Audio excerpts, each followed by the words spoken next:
मोदी हुकूमत ने कौमी राजधानी खते दहली सरकार तरमीमी बिल पेश किया है। इस बिल को लेकर बीजेपी और आप आमने सामने हैं और दोनों पार्टियों के लीडरों में जबरदस्त लफ्जी जंग शुरू हो गई है।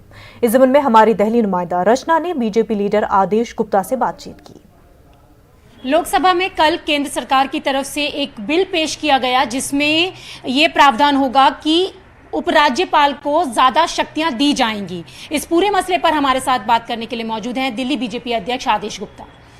आदेश गुप्ता जी, कल सदन में एक बिल पेश किया गया और बताया जा रहा है कि इस बिल के माध्यम से जो शक्तियां हैं वो उपराज्यपाल को ज्यादा होंगी, तो इस पर सियासत शुरू हो गई है।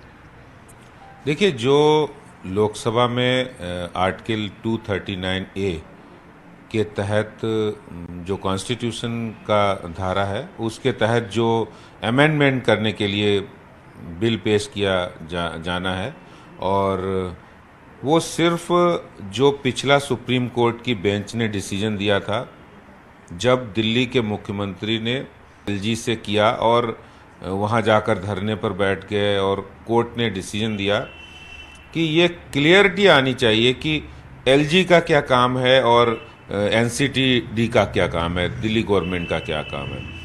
तो मुझे लगता है ये सिर्फ उसके परिप्रेक्ष्य में, उसकी लाइट में किया गया सरकार द्वारा ये निर्णय है और मैं इसका स्वागत करता हूं। लेकिन जब ये बिल पेश किया गया और बात हुई इस बिल पर, तो अब सवाल ये बनता है कि दिल्ली सरकार का कहना है कि वो चुनी हुई एक सरकार है, जनता ने उनको चुनकर भेजा है, तो ये तो लोकतंत्र विरोधी कदम है।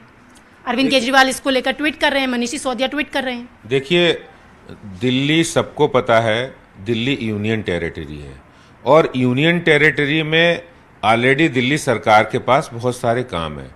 उन कामों को वो बखूबी से करें।